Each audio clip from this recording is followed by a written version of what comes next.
O nosso entrevistado de hoje é um dos pré-candidatos à presidência da República. É o Renan Santos, ele que é candidato do partido Missão, pré-candidato, né? Temos que falar assim, senão a lei eleitoral vem em cima de nós. Pré-candidato do partido Missão, que é uma das grandes novidades dessa eleição. Esse partido foi criado no ano passado, é um partido formado por dirigentes do MBL, o Movimento Brasil Livre, que tem o Renan, inclusive, como um dos seus fundadores. O MBL, vocês devem lembrar, surgiu faz mais ou menos 10 anos naquele movimento da nova direita surgida no processo de impeachment da ex-presidente Dilma Rousseff. Vamos conversar bastante sobre eleição, programa de governo, polêmicas, candidatura, cenário. Renan, boa noite. Primeiro, obrigado pela presença. Primeiro, boa noite. Muito obrigado, Fábio. Muito obrigado, Carla, também, pela oportunidade de falar com vocês. Uma honra estar aqui com a turma do UOL, turma da Folha, fazem um grande trabalho e, enfim, esperamos discutir muita coisa. Polêmicas, incluso, claro. Renan, as primeiras pesquisas que surgiram estão te dando na casa de 2% mais ou menos das intenções de voto, algumas um pouquinho mais, umas um pouquinho menos, mas um pouco nesse patamar que você se encontra. Eu quero te perguntar primeiro, como é que você pretende crescer e se tornar uma alternativa viável de candidato, sendo que é um partido ainda jovem, que ainda em formação, talvez, sem uma estrutura de palanques estaduais robusta, sem direito de participar de debates, por exemplo, na campanha, sem tempo de TV. Fica a dúvida, é uma candidatura para valer ou é uma candidatura para marcar posição e apenas mostrar que existe um novo partido? Olha, assim, se fosse para apenas marcar posição, contribuir com o debate, eu não estaria me desgastando tanto quanto eu estou fazendo. Eu estou rodando o Brasil de carro. Com o dinheiro oriundo de doações das pessoas que estão colocando uma esperança muito grande na pré-candidatura. Essas candidaturas para marcar posição, como fazer, vamos dizer, política nacional num país continental como o Brasil é naturalmente caro, elas só vão ser possíveis em partidos grandes.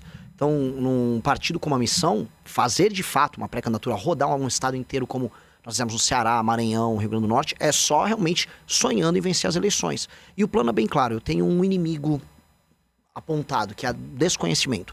Quanto mais as pessoas me conhecem, é fácil convertê-las para as nossas propostas. Então eu tenho que derrotar esse desconhecimento, né? Mesmo no MBL, quando, enfim, eu fui um dos fundadores do partido e do movimento, eu não era um dos 10 mais conhecidos. Eu sou uma liderança natural, eu fundei o partido, mas eu nunca foquei na minha própria marca pessoal, falar de maneira mais como um produto, vamos colocar assim. Então, quando eu comecei a rodar o Brasil, eu precisava encarar esse problema. E o que a gente viu? Alguns institutos, como o Atlas, me colocam entre jovens de 16 a 24 anos em segundo lugar. Quando a gente faz um recorte, homens entre 16 a 24 anos, eu estou em primeiro lugar. Ou seja, onde a minha mensagem chega fácil, ela consegue, vamos dizer, encantar corações e mentes. Há uma questão de linguagem, uma questão de geração, natural, faz parte do processo, mas a mensagem é muito forte. E aí houve uma preocupação, houve uma matéria sobre isso, do Lula com relação à perda de eleitores mais jovens para mim no Nordeste e dos Bolsonaro nesse mesmo sentido. Então, aqui aponta um sucesso da fórmula e é aí que eu pretendo crescer. Se eu chego nos 2 dígitos, e eu estou trabalhando para isso, tem até algumas pesquisas que já me colocam próximo dos 5%, saiu uma Nexus hoje com 4% e arredondando a última Atlas eu estava com 5%, que se eu seguir esse caminho, continuar me tornando mais conhecido no Brasil, eu busco os 10%. Se eu buscar os 10%, aí o jogo abre. Carla?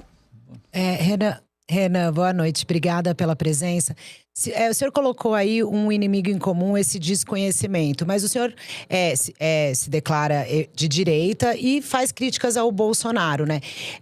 O senhor acha que dá para vencer atacando, digamos assim, o Bolsonaro mesmo?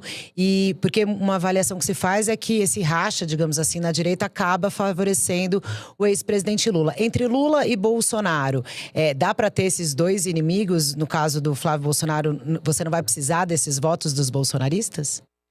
Eu tô buscando um eleitor jovem, um eleitor... Primeiro, né? A gente tem que fazer, como se diz assim... Tudo tem que ser por etapas na vida. Primeiro tem que buscar as pessoas que estão mais intelectualmente abertas a propostas diferentes. Novamente, eu não preciso convencer agora 50% do eleitorado. Eu tenho que buscar as pessoas que querem propostas novas. Isso se encontra entre pessoas mais jovens, pessoas que veem problemas políticos que atingem elas na vida, nas cidades, nos estados delas e que não veem respostas nem no Lula nem no Flávio. Se eu chegar numa pessoa no Maranhão que está sem esgoto na cidade dela ou um produtor rural que precisa levar a sua produção de uma cidade a outra, eles querem saber da estrada ou de um prefeito decente. E não se vai haver anistia para a família Bolsonaro ou se vai vir um novo pé de meia. Então, entregar respostas para essas pessoas me dá acesso a um eleitorado que eventualmente é um eleitorado do Lula, é um eleitorado do Flávio. Em Santa Catarina, eu tomei eleitores do Flávio Bolsonaro, de maneira clara. E no Maranhão, eu fiz a mesma coisa com o Lula. Eu não estou preso nesses dogmas. Eu acho que é bem possível a gente buscar eleitor nessas duas searas. E também é um eleitor independente.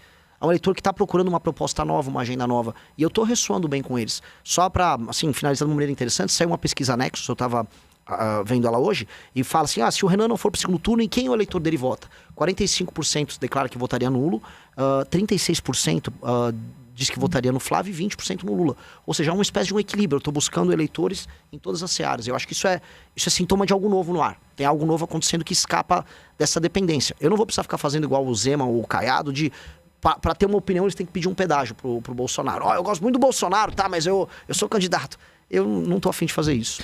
O senhor tem, a gente percebe, uma estratégia digital muito ativa, né? Isso já vem, é um legado do próprio MBL, que sempre foi muito ativo em redes sociais, junto ao público jovem, e a gente percebe um esforço, como o senhor está falando, de se tornar conhecido, de se colocar como candidato do grande público. E aí há uma estratégia de dar muitas declarações de impacto, fazer barulho, gravar vídeos que dão repercussão. Eu vou citar alguns exemplos aqui que eu colhi nas suas redes sociais de declarações muito polêmicas que o senhor deu e algumas até que levantam até questionamentos. Por exemplo, o senhor gravou um vídeo em Mossoró, no Rio Grande do Norte, em que o senhor fala que vagabundo se trata na bala, se mata, se elimina. Aí depois o senhor também deu uma declaração quando o senhor fala do Flávio Bolsonaro, que tem que acabar com a raça do Flávio Bolsonaro. Depois o senhor falou que era uma coisa mais assim, metafórica, mas enfim, está lá a declaração. Uma declaração famosa também é quando o senhor esteve no Maranhão dizendo que os maranhenses votam mal, por isso tinha que ter um interventor no Maranhão. Esse tipo de estratégia, né, de tentar chocar talvez a população, isso não pode se voltar contra o senhor lá na frente quando se for analisar se é um candidato sério para valer, de credibilidade? Na verdade, que não busca só lacrar, desculpa. Mas não é nenhuma lacrada, eu realmente acredito nisso e não foi muito como estratégia. Se eu for olhar a estratégia clássica que os marqueteiros recomendam, eu deveria ir em Mossoró ficar falando, povo bom, eu vou cuidar de vocês, que é a estratégia de 99% dos políticos, inclusive os da direita.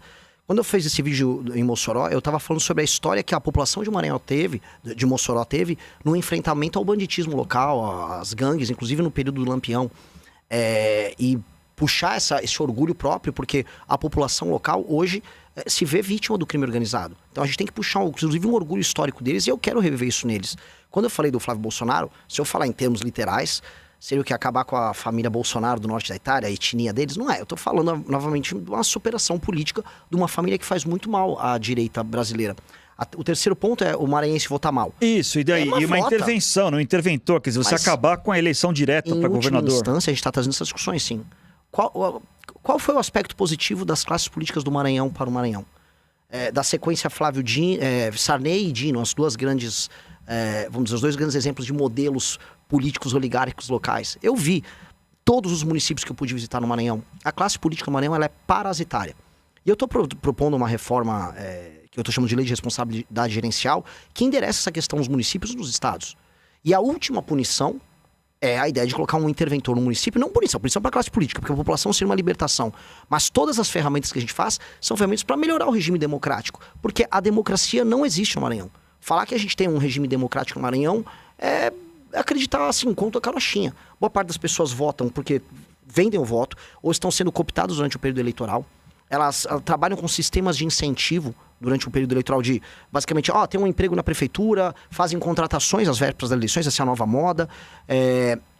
shows dos mais estúpidos, dos mais inúteis. A gente tá falando de mais de 5 bilhões de reais gastos em shows e festas locais. Mas E acabar com a democracia é uma maneira de resolver a democracia? Não é acabar com a democracia. Se você não tem um governador eleito... Não estou falando isso. Eu estou falando, eventualmente, se você não consegue cumprir indicadores básicos no município... Vamos dar um exemplo. Eu visitei Marajá do Sena. Os índices de desenvolvimento humano são baixíssimos em Marajá do Sena. Não há atividade econômica concreta em Marajá do Sena. Primeiro, então, entra um prefeito Marajá do Sena, eleito, bem constituído, e esse prefeito tenta entregar esses indicadores, que é o que a gente quer estabelecer na nossa lei de responsabilidade gerencial. Se esse prefeito consegue entregar os indicadores, muito bom. Agora, o que ele não vai poder fazer, é o que eles fazem hoje, ele pega uma prefeitura com 10% de saneamento e entrega com 9% de saneamento. Os sistemas, vamos dizer, de prover água, ou vamos colocar a educação no ranking do Saeb, baixíssimos. Ele não melhora nada. Só que chega a véspera da eleição, ele compra o voto da população e se reelege. Pois bem, se ele não cumprir indicadores mínimos, ele não vai poder participar da reeleição. Outra pessoa participa da eleição. E os indicadores e o sistema a gente está desenhando para ser uma legislação muito simples e objetiva, com critérios que qualifiquem a democracia. Porque hoje, em lugares onde as pessoas são muito humildes, elas vão votar pensando no estômago, com medo de perder o emprego, com medo de perder a renda, porque a classe política local, parasitária ela própria, não liga para a melhoria na vida dessas pessoas. Então, a democracia, nominalmente há, mas de fato não há. A democracia, quando surgiu na Grécia, ela tinha como pressuposto a ideia de que eram homens livres participando disso. Infelizmente, boa parte da população nos lugares mais pobres do Brasil não são tratados como pessoas livres. São tratados como vassalos. E a gente precisa entregar a cidadania para essas pessoas. Mas o senhor não acha que, de certa forma, é tirar o poder do voto dessas pessoas? Porque se tem uma coisa na democracia que a gente tem que vale para pobres, ricos, mulheres, homens, é o voto. E aí, se o senhor avalia, olha, esse prefeito não fez um bom trabalho, então agora a população não vai ter direito a votar nele. Não fica estranho essa intervenção com a democracia? Muito pelo contrário. Novamente eu falei, uma intervenção no município é só num caso muito grave, em que aquele município não está atingindo por 8 anos um indicador de desempenho. Agora, nos primeiros 4 anos, se um prefeito não consegue entregar essa melhoria nos indicadores de desempenho, e aí ele aparece na pesquisa com 50%, 60%, entendam, essa é a regra. É isso que acontece em todo o Brasil. Os prefeitos nessas cidades pequenas, com péssimo IDH, eles se reelegem. O que eu estou fazendo é, olha, esse prefeito não vai poder concorrer à reeleição. Não melhorou um indicador, vive de repasses federais e não consegue melhorar a vida das pessoas. Aí as pessoas votam por quê? A gente sabe que a regra nesses lugares é a compra de voto. Então não há democracia ali. Quando a gente fala, mas essa pessoa está perdendo voto, primeiro, isso seria uma atitude extrema no final da ponta, se aquela cidade não consegue melhorar um indicador. E por um pequeno período de tempo até a gente conseguir recompor esses indicadores. Se isso, antes disso não for feito, a gente vai continuar vivendo a ilusão, que é uma ilusão que a gente acredita desde 88, que existe democracia em Marajá do Sena. Não existe democracia em Marajá do Sena. Gente, agora, não existe democracia em maior parte das cidades pequenas do Brasil. Candidato, outra pré-candidato. Pré-candidato, TSE não fui eu. Sou eu que estou falando. Pré-candidato, quando... outro tema importante na sua pré-campanha é a segurança pública, um tema que o senhor coloca com muita ênfase. Quando o senhor fala que vagabundo se trata na bala, se mata, se elimina, isso não é uma atualização do velho ditado de que bandido bom é bandido morto? E eu pergunto, bandido bom é bandido morto? Bandido bom que se entrega, ele vai pra cadeia e fica bastante tempo cumprindo pena. Bandido que não resolve se entregar e tá segurando um fuzil e tá ocupando territorialmente uma área do Brasil de maneira ilegítima, ele basicamente vai morrer. Acho que não há muito escolha. Eu acho que isso é meio consensual. Assim, pense em uma nação... Se os Estados... Só um ponto. Se os Estados Unidos permitiriam que um bairro, que o Queens, fosse tomado por uma facção e a facção fizesse, vamos dizer, a segurança no Queens. Isso é inimaginável numa nação séria. Se a China permitiria que um bairro em Xangai tivesse isso. A gente não pode permitir isso no Brasil. E aí uma pessoa que está fazendo essa ocupação territorial, ou ela vai presa e se entrega. Se ela não quer se entregar, ela acaba morrendo. É o básico. Então, pegando uma declaração que o senhor falou também que quer apenas prender e matar as lideranças do crime organizado. Mas, de novo, essa questão, o senhor está explicando agora melhor, né? Se não se entregar, vai morrer. Mas desse jeito que o senhor fala, não parece… Aí eu quero saber a sua opinião em relação à pena de morte. O senhor imagina, se eleito, colocaria a pena de morte como uma pauta do Brasil para a gente enfrentar ela, já que o senhor está defendendo nesse caso… Claro, né? Enfim, são criminosos, etc. Mas a gente não tem pena de morte no Brasil. Aí eu queria sua opinião sobre isso, também misturando um pouco, já aproveitando com a questão religiosa, né? Eu não sei exatamente como é que o senhor vê essa questão, que é uma questão que tende ali a, digamos, afastar uma parte do voto cristão, digamos assim. A gente tem pena de morte no Brasil e a pena de morte ela é executada pelo crime organizado nos seus tribunais próprios, ocupando de maneira ilegítima pedaços do Brasil. A gente tem pena de morte na Rocinha. A gente Mas tem... o senhor como presidente… Calma, deixa eu molhar o bico. O presidente da República nem sequer com essa Constituição pode instituir a pena de morte. Porque é cláusula pétrea, a gente nem pode fazer isso. Isso seria numa discussão a posteriori que vale a pena a gente ter de uma constituinte num momento novo. Com a Constituição que nós temos agora, a gente pode aumentar muito as penas, que é o que eu pretendo fazer de pronto. Aumento de penas.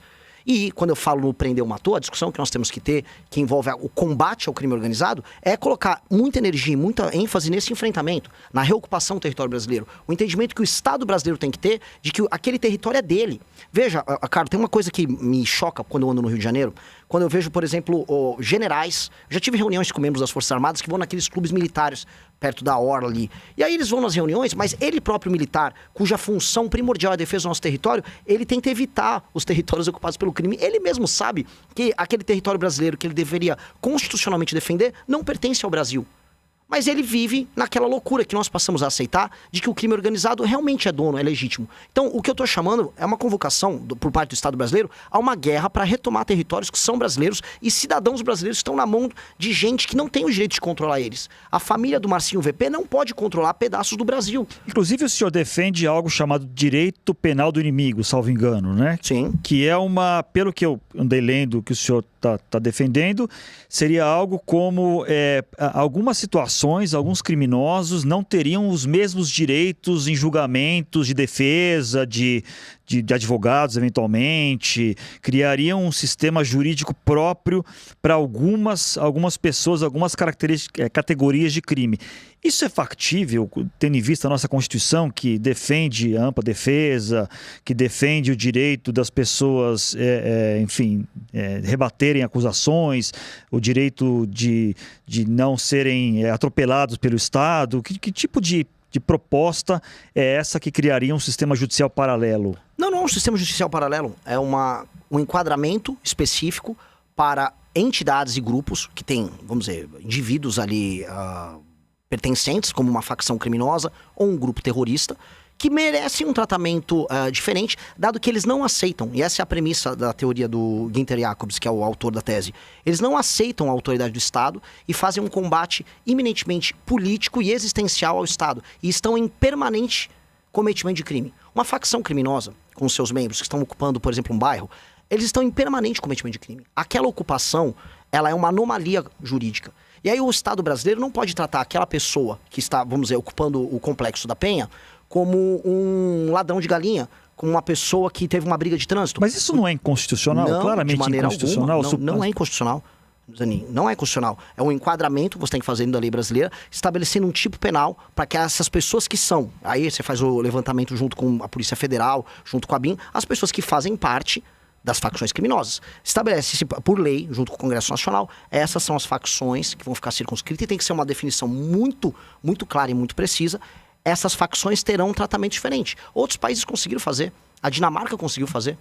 A Dinamarca separou membros de uma determinada quadrilha como parte, vamos dizer, de um organismo anômalo. O que ele chama o Günther Jacobs, e a gente precisa entender, é o direito penal de terceira velocidade. Ele tem que ser veloz, a gente tem que ter medidas que sejam rápidas e enfático com esse tipo de bandido. Não dá para eu chegar por um membro do Comando Vermelho, ele tá com um fuzil na mão, não, mas eu tenho aqui minha presunção de inocência. Um sujeito que tá com um fuzil, um sujeito que tá fazendo uma ocupação territorial, o chefe de uma facção, ele não tem presunção de inocência. Ele é um inimigo do Estado, igual o Osama Bin Laden igual qualquer terrorista é. Ele é anômalo, ele está numa posição anômala. Isso é um fenômeno, vamos dizer, que o direito começou a discutir, especialmente com o surgimento de organizações terroristas no século passado, anos 70 e 80, para responder essa demanda. E é legítimo que exista isso e a gente precisa ter isso. Até porque uma pessoa que está cumprindo a lei e eventualmente comete um delito, ela tem o direito de defesa dela garantido. Agora, uma pessoa que faz parte de uma facção que está permanentemente violando direitos humanos, não. Carla. Agora, por exemplo, nessa discussão de segurança pública, um dos debates que é feito hoje aqui é sobre a existência ou não de um ministério dedicado para isso. E uma das discussões, quando se fala em segurança pública, o principal entrave é que, pela Constituição, é de responsabilidade dos estados, né? Enfim… Pensando, né, nas propostas que o senhor está colocando aí, como é que o senhor vê essa possível integração entre as polícias numa realidade atual que não existe ainda, né? Há uma desconfiança geral por parte de todos os governadores de que um poder central, que o governo central no Brasil possa controlar todo o poder de polícia, retirar as autonomias dos estados e aí você ter um perigo ditatorial. Essa foi toda a discussão que houve na política brasileira no começo dos anos 2000 sobre um eventual controle que o PT queria exercer sobre as polícias. Essa já não é uma discussão nova. E agora, quando houve essa discussão agora sobre novas políticas penais ao longo do último ano, rolou esse tema. E é uma preocupação geral, todos os governadores têm. Porém, a preocupação oposta. Eu tive no Ceará, eu tive na Bahia, eu tive em vários lugares em que o que a gente via era uma leniência dos governadores no enfrentamento ao crime. Acho que o caso do Ceará é o caso mais assustador. Inclusive, o número de homicídios a cada 100 mil habitantes no Ceará é bem pior, por exemplo, que o do Rio de Janeiro. E ali o governo federal vai precisar fazer alguma coisa. Você vai precisar de uma ação integrada do governo federal quando você vai enfrentar um organismo anômalo como o PCC, para permitir que você consiga integrar. Vou dar um exemplo. O PCC, ele pega uma droga que vem do Mato Grosso do Sul e exporta por São Paulo, pelo Porto Santos. Então eu vou ter que atuar em parceria com o governador do Mato Grosso do Sul, o governador de São Paulo. Um exemplo específico. Comando Vermelho são ações mais localizadas. Há o papel do governador que, com novas leis penais e leis de processo penal e o trabalho sério com a polícia, ele vai poder debelar, e a maior parte dos governadores vão poder debelar. E há lugares em que o governo federal vai ter que atuar aí de maneira, vamos dizer, muito séria, para recuperar os territórios e garantir o direito humano do brasileiro comum quando o governador não cumprir esse papel. Um exemplo, se o governador do Ceará, eu dei esse exemplo recentemente, se o governador do Ceará não resolver cumprir o que está disposto na Constituição brasileira, que é ele guardar a segurança da população do Ceará, o governo federal vai fazer. Eu coloco as cidades que estão hoje sob comando do Comando Vermelho dentro de um estado de defesa. E aí eu tomo o controle da polícia local e aí o governo federal faz esse papel. Se o governo estadual resolver atuar bem, maravilhoso, eu tô lá para cooperar. Se ele resolver não atuar, aí nós vamos atuar. Eu queria perguntar sobre economia agora, outro assunto evidentemente muito importante nessa campanha. Na semana passada, a Folha fez uma reportagem mostrando que entre as propostas que o Flávio Bolsonaro deve ter para o seu eventual mandato seria que o reajuste da inflação, o orçamento da educação, saúde e previdência seria feito apenas pela inflação, não mais com ganho real. Ele negou, disse que não tem nada disso, mas a gente sabe que essa discussão existe e é séria. Qual a sua avaliação, qual a sua opinião sobre isso? Os patamares, os pisos constitucionais de educação e saúde seriam revistos e reajustados de que maneira e de que tipo, qual seria também o reajuste da aposentadoria, se seria ligado ao salário mínimo como é hoje, por exemplo? O que o senhor propõe sobre isso? Eu adoro essa discussão. Essa discussão é uma delícia porque o senhor Flávio Bolsonaro gosta de se comparar ao Milei. Ele falou que vai fazer uma tesourada, aí quando ele é instado a falar uma proposta, ele não fala nenhuma. Ele foi recentemente num evento falar que não tinha proposta. Não vou falar porque eu vou perder minha popularidade falando isso. Pois bem, todo mundo sabe que se você quiser fazer uma política fiscal séria, você vai ter que começar fazendo ela pelo lado da despesa. Nós vamos precisar fazer pelo lado da despesa, ponto. E a gente vai conseguir só resolver a curva que está estourando da dívida e depois resolver juros e até tributação, taxa, alíquota de impostos, se a gente fizer essa reforma fiscal, ponto. Então todo mundo que prometer que vai baixar imposto, como o Flávio fala, sem endereçar essas questões que você mencionou, Zanin, é estelionato eleitoral. Ele não vai fazer. Ele tá mentindo. Ou ele vai botar um ministro da Fazenda ali, um posto Ipiranga, e vai fugir do assunto durante a período da eleição. Eu não vou deixar ninguém fazer isso. Do Lula ao Flávio. Vai todo mundo ter que discutir essas questões, porque é importante para as pessoas. As pessoas precisam entender que o reajuste... Mas qual que é a sua proposta? Eu não entendi. Vou ser claro. Tá. A nossa proposta, diferente dos demais, ela já tá protocolada. O deputado Kim Kataguiri, que é o nosso deputado, já protocolou uma PEC, já está em processo de coletar assinaturas. Então, comigo não tem estelionato eleitoral. E a proposta é boa. O Brasil é um dos únicos, talvez o único país do mundo, que ele reajusta aposentadoria, BPC, que é um benefício específico aqui, pelo ganho real do salário mínimo. São coisas diferentes, você tem que reajustar a aposentadoria, como todos os outros países do mundo fazem, pela inflação. Se um presidente falar agora, eu vou dar um outro reajuste, vamos dizer, de 4 em 4 anos você reajusta a aposentadoria para cima, legal, pode fazer. Mas esses gatilhos automáticos com o salário mínimo fazem o seguinte, você aumenta o salário mínimo de um lado, e aí o trabalhador, subiu o salário mínimo, subiu minha aposentadoria. Só que do outro lado isso vira inflação. E é por isso que nós já percebemos, e todo mundo já percebeu, que supostamente estamos em pleno emprego, mas as pessoas sentem que elas estão mais pobres. Por quê? O custo dessa operação fiscal doentia que o Brasil tem está gerando isso. Então não adianta eu falar, fica tranquilo, eu vou reajustar tudo pelo salário mínimo. Aí eu tomo de você pela inflação e pelos juros. Não funciona. Não adianta a gente ficar enganando o eleitor. O Milei na Argentina, ele foi muito honesto. Eu vou fazer um monte de reforma, algumas pessoas vão falar que vai doer, mas o remédio é amargo. A solução... Ele é um modelo pro senhor, Milei? Nesse sentido, sim. Até porque ele comete esse sincericídio. O que eu não vou admitir é estelionato eleitoral. Eu vou falar pro cidadão brasileiro, vou precisar fazer essas reformas. Deixar o Brasil praticamente quebrar agora. Vai precisar ser feita uma série de reformas. E mais do que essa, vai ter que mexer na Previdência, vou mexer nos privilégios do funcionalismo, vamos mexer em Zona Franca de Manaus, sim. Tem que fazer um desmame de um modelo que não está funcionando e ver um outro modelo de desenvolvimento sustentável lá na região, sim. Agora, o que não dá para fazer é manter o modelo atual que não funciona, que é um modelo de privilégios. É um modelo de captura do Estado por órgãos, sindicatos, associações, partidos políticos, que retiram o dinheiro de quem está trabalhando e depois finge que entrega uma migalha. Aí a migalha vira o quê? É o Vale Gás. Ah, não, fica tranquilo que eu vou te dar um BPC, é uma energia elétrica ali, é um luz para todos. Pô, isso é mentira. A picanha que o Lula prometeu, no fundo, era dinheiro no bolso e capacidade de compra. Isso não aumentou. As pessoas não estão sentindo isso. E aí, quando um cara como o Flávio mente para as pessoas, ele, no fundo, está pintando como, do ponto de vista eleitoral, um estelionatário. Então, mas, por exemplo, se a gente olhar o nosso sistema político atual, né? O presidente pode querer fazer todas essas coisas que o senhor está falando, mas muitas delas passam pelo Congresso. O senhor está num partido que nasceu recentemente com uma representatividade extremamente baixa. Ou seja, vai obrigar o senhor a negociar. E muito, com propostas que não são populares, digamos assim. Não corre o risco do senhor também cometer um estelionato eleitoral porque não vai conseguir ter força no Congresso para isso? Enfim, é um risco que me parece bastante grande, não?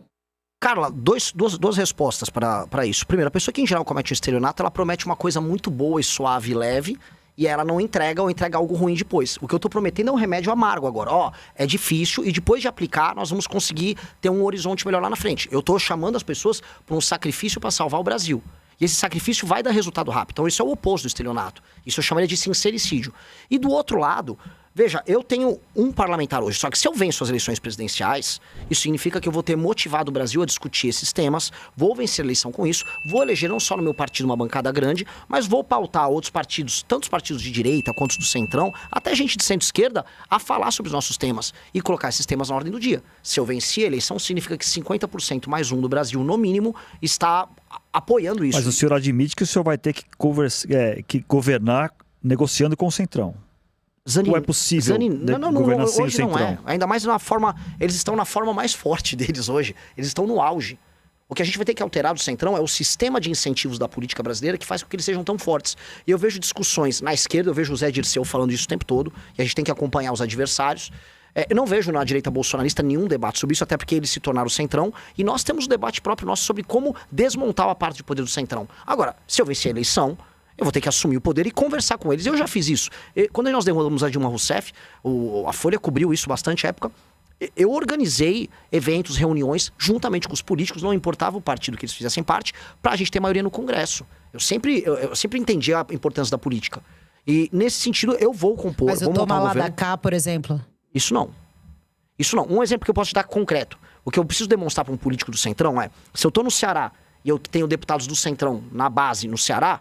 Eu não vou fazer ele roubar uma emenda no Ceará. Mas o que eu vou fazer é, vamos agora libertar Santa Quitéria, vamos fazer uma operação juntos para devolver Santa Quitéria para a própria população. Você vai compartilhar comigo dos louros políticos, a vitória política, o capital político, que é uma moeda, esse eu compartilho. Agora, capital financeiro não. Capital financeiro virou uma regra de preguiçoso. E assim, eu vou comentar uma outra coisa. Parece, assim, a gente tá tão desiludido sobre o Brasil, as pessoas acham que não vai dar. Que a gente se esquece, assim, que o Fernando Henrique Cardoso passou reformas das mais diversas, sendo ele próprio um sociólogo, com uma linguagem muito pouco popular. Já houve presidentes capazes de fazer grandes reformas e sem precisar se tornar, vamos dizer, um total escravo. As dificuldades existem. No médio prazo, a gente tem que superar elas com um novo modelo. E se vocês quiserem, eu tô aqui para debater, posso falar qual é o modelo que eu acredito. Mas dá para fazer. Dá pra fazer e dá pra fazer o convencimento sem o toma lá da cá. Nós estamos há 11 anos sem entrar nesse jogo sujo. E eu não vou entrar agora. Nem tô aqui pra isso. Aproveitando que o senhor citou a direita bolsonarista agora há pouco, o senhor daria anistia pro Jair Bolsonaro, se for eleito? Eu só dosimetria. Esse assunto é um assunto... Só dosimetria, ou seja, reduzir a pena. Reduzir a pena. Anistia jamais. Não, porque não só ele, como todas aquelas pessoas que cometeram crimes, que assim, tem um dia 8, que esse assunto ele é muito complicado, porque a gente tá falando para torcidas organizadas e todo mundo quer uma resposta simples. Então até a torcida organizada da esquerda, democracia, não sei o quê, isso foi o maior crime. Calma aí, muita gente não teve direito a um julgamento, teve gente que não tinha nada a ver e foi presa. E teve audiências coletivas e audiências que a gente tá falando de direito penal do inimigo. Aliás, um parênteses. Direito penal do inimigo, quem implementou foi o senhor Alexandre de Moraes de uma maneira torta, sem passar pelo processo constitucional. Ele literalmente tratou os bolsonaristas como inimigos, tirou prerrogativas deles e entregou um direito rápido e muito rígido contra eles. Muitas pessoas ali, ao não ter o mínimo do direito de defesa, essas pessoas têm que ter uma dosimetria para resolver a pena. Isso dia 8. O Bolsonaro, sob a conspiração dele, sob o atentado dele contra a democracia... Veja, eu não sou bolsonarista. Eu sei o que o Bolsonaro tentou fazer. Qualquer pessoa racional que leu as provas sabem. Agora, o Bolsonaro também teve parte do seu direito de defesa mitigado? Sim. Então, quando a gente traz essas nuances para a mesa...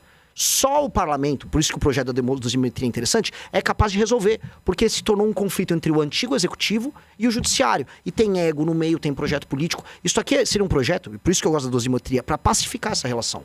Agora, uma coisa é pacificar e outra é puxa-saco do Bolsonaro. O Caiado, primeira coisa que falou, primeira coisa que eu vou fazer é soltar o Bolsonaro. Entendi, Caiado.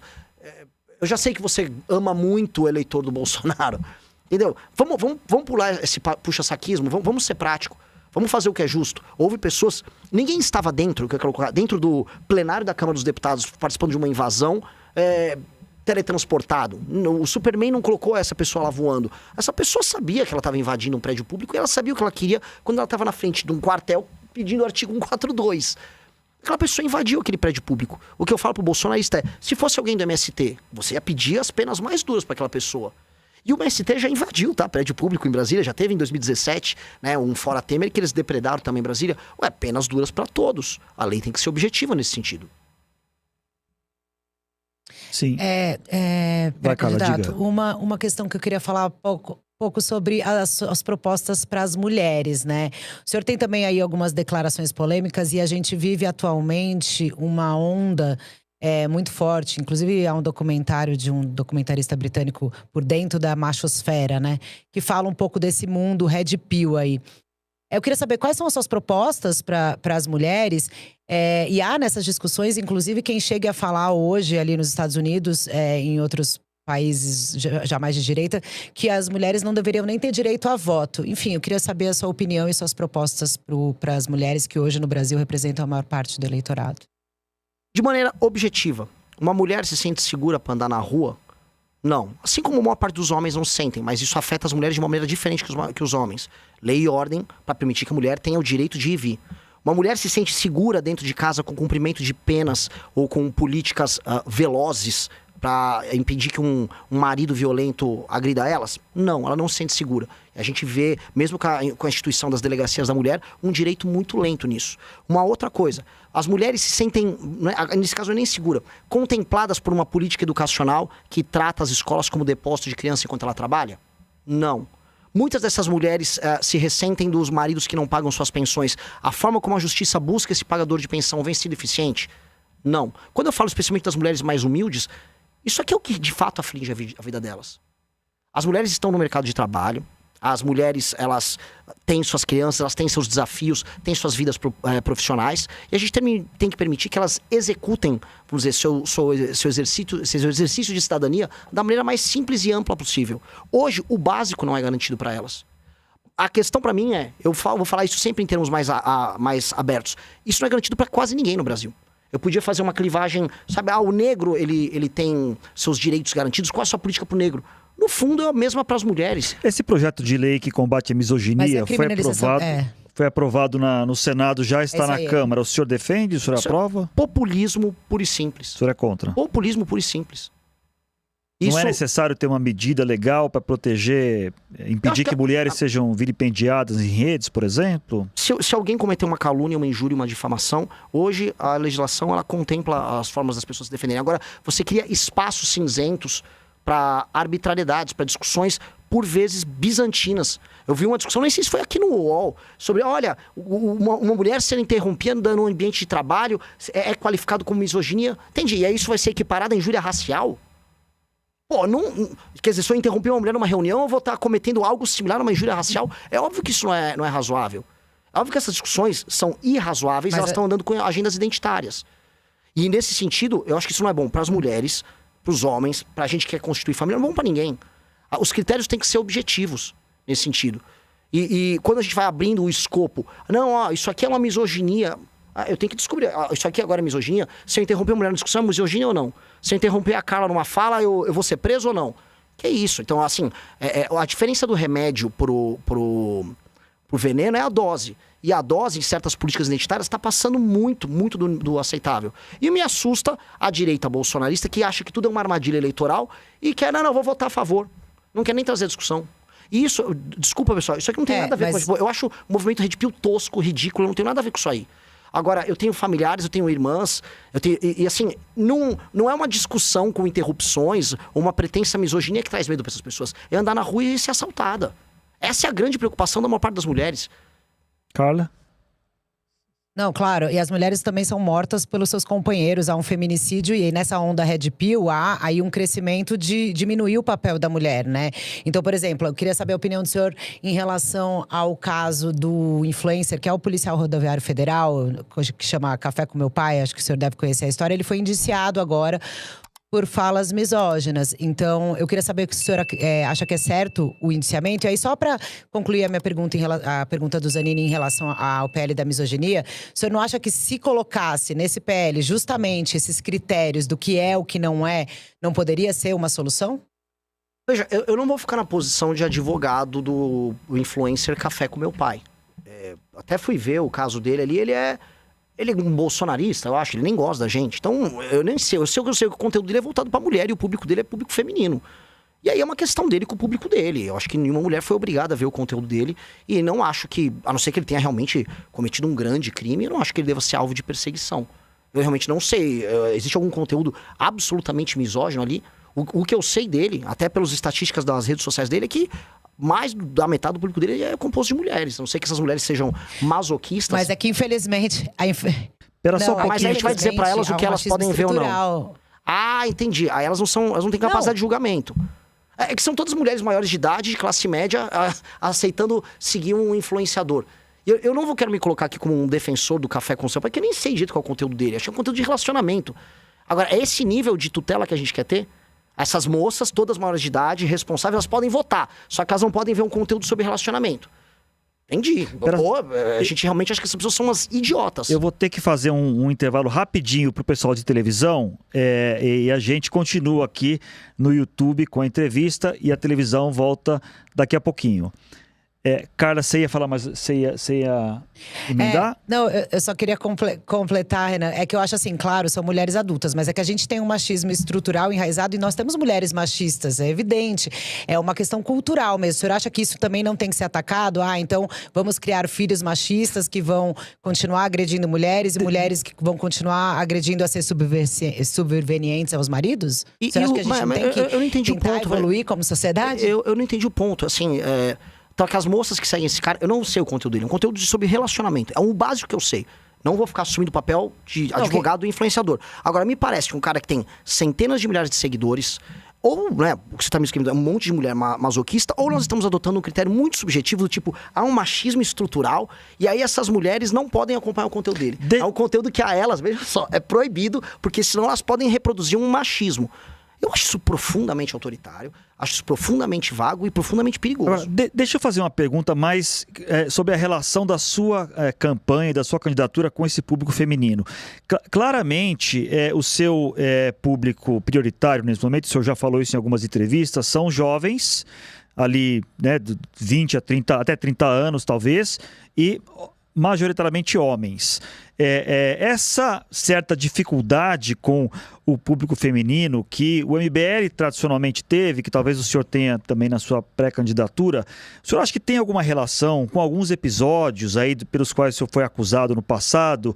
Acho que o mais notório deles, embora não seja o senhor diretamente a pessoa que falou aquelas frases famosas, foi o Arthur Duval, vulgo Mamãe Falei, né, naquela célebre viagem à Ucrânia, frases que eu acho que não preciso nem repetir aqui, mas o fato é que o senhor estava na viagem também, o senhor estava do lado dele, não sei se o senhor ouviu ele falando essas frases, mas enfim, o senhor acha que tem alguma resistência, esse passado de algumas críticas a comportamentos com mulheres pode, de alguma maneira, influenciar nessa dificuldade que o senhor pode ter na campanha, e se o senhor aceita e admite que cometeu alguns exageros e alguns erros com esse público no passado? Não é. É que o fenômeno da direita em rede social, ele é bem especial. Todo fenômeno de vanguarda à direita, ele tem de ser mais jovem e mais masculino.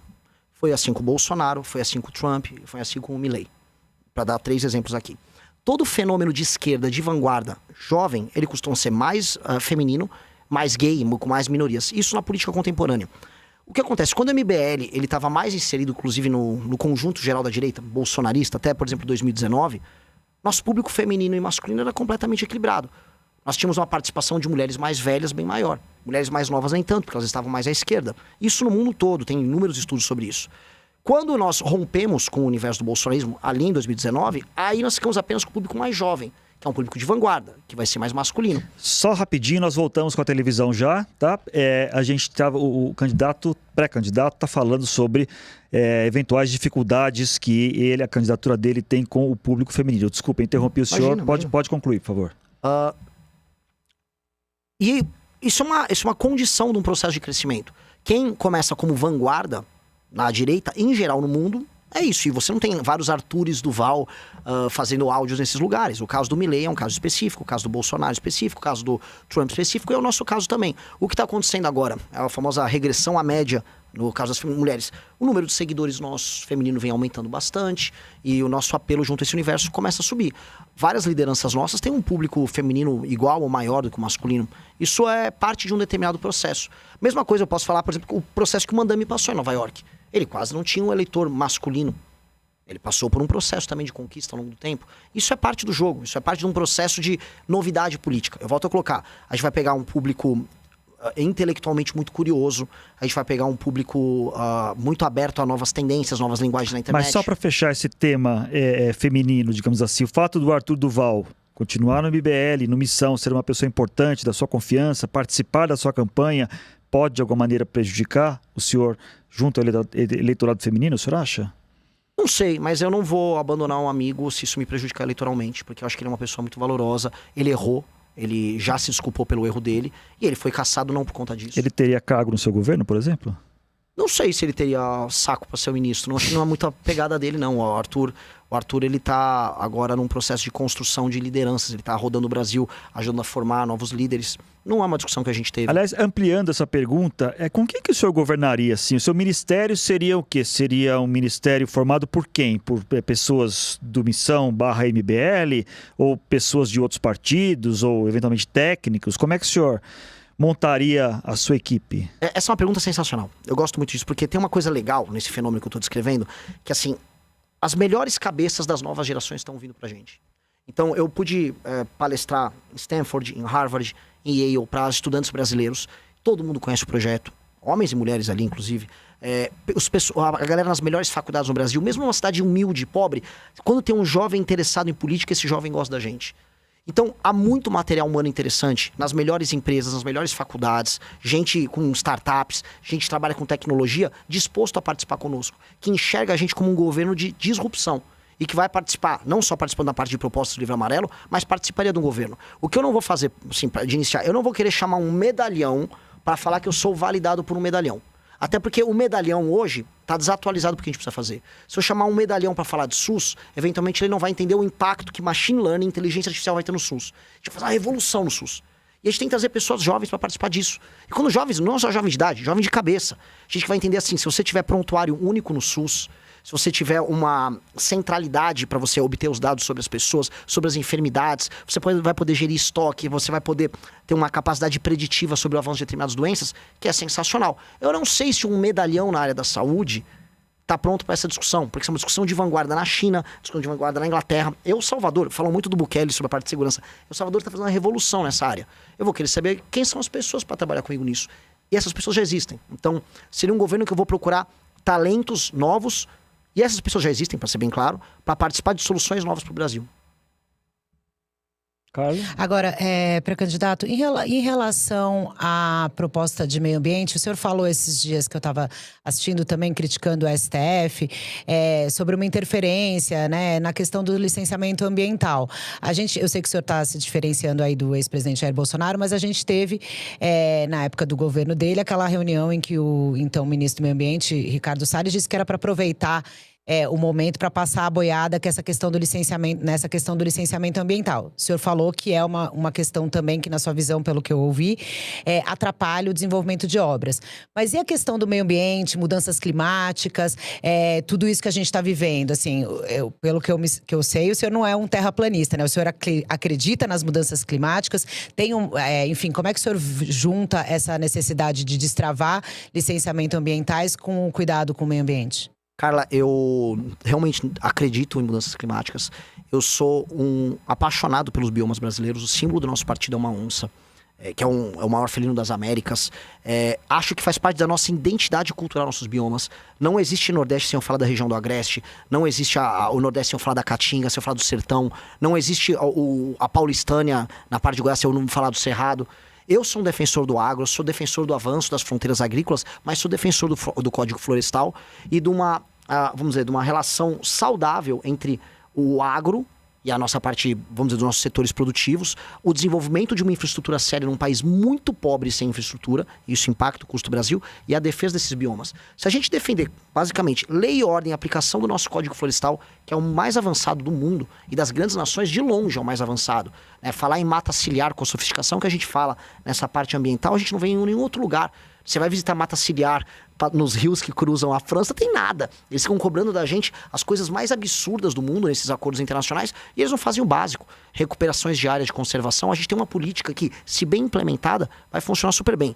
O que não pode acontecer é a defesa do meio ambiente ser utilizada como um mecanismo de lobby internacional para a sabotagem do Brasil como um player comercial internacional. E aí a gente pega o PSOL entrando no STF, junto com ONGs que recebem dinheiro dos nossos concorrentes diretos, para sabotar avanços da infraestrutura brasileira. E isso é sabotagem.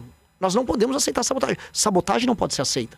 E aí ainda tem um outro elemento que ninguém gosta de falar.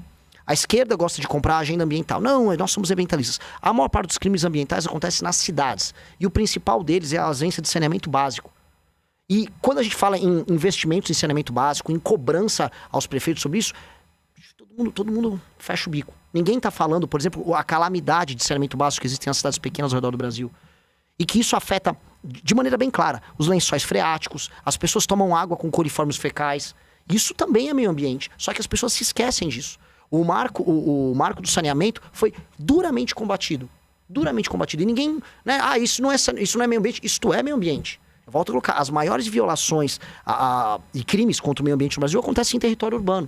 E isso é jogado de lado, porque não é a historinha que querem contar. Querem contar assim, existe a nossa Amazônia, muito bonita, existe o agricultor malvado. Então, se tem um agricultor malvado que quer derrubar a nossa mata para botar um monte de boi, esse cara tem que ser muito preso, Carla. Eu sou totalmente, assim, isso é destruição de um ativo fundamental para o Brasil. Agora, dito isso, eu não vou cair no sentimentalismo para implementar a sabotagem, que é o que esses caras fazem. Isso eu não vou aceitar. A gente está se encaminhando já para o final do programa, mas eu queria falar um pouco mais sobre um tema que a gente pincelou, que é a questão do Judiciário, do Supremo Tribunal Federal. Como é que o senhor vê a necessidade de uma reforma do Judiciário, de maneira geral, e de maneira específica? O senhor acha que algum ministro ou alguns ministros deveriam sofrer impeachment? E mais, o senhor acha que algum ministro ou alguns ministros deveriam estar presos? Vamos lá. Começar do final. Né? O escândalo do Banco Master nos deixou claro, muito claro, que havia uma relação promíscua entre, no mínimo, 2 ministros do STF e o senhor Vorcaro. Contratos, e já foram demonstrados, inclusive, os depósitos e movimentação financeira, reuniões indecorosas que, em qualquer lugar do mundo, levariam a impeachment. Aqui no Brasil não leva. Aqui no Brasil, o Gilmar Mendes vem a público dizer o que a imprensa pode ou não pode cobrir sobre o assunto. É para cobrir a Faria Lima. Não! A relação promíscua na Faria Lima se deu muito por conta do poder político construído em Brasília, nos palácios do Planalto, no Congresso e no STF. Aí vão querer fingir demência. Então, impeachment de ministro do Supremo nesses casos, estou falando de bem objetivo, o caso do Alexandre de Moraes e do Dias Toffoli, deveria ser regra, é o que um país sério faria. Só que nós não somos hoje um país sério. O senhor defende razões. impeachment do Toffoli e do Moraes. Do Moraes. E prisão. Quero ver a delação do Vorcaro já para endereçar a prisão. Eu já pedi nas ruas, já fiz 4 manifestações sobre eles esse ano. Em todas a gente pediu impeachment e nas 2 últimas prisão, porque é muito claro o envolvimento. Eu acho que eu tenho que tomar cuidado para não perder meus direitos políticos falando aqui, mas acho que ninguém nasceu ontem. Todo mundo sabe o que aconteceu ali. Todo mundo sabe que o senhor Vorcaro era o rei do tráfico de influência no Brasil. E ele fez isso onde ele pôde executar.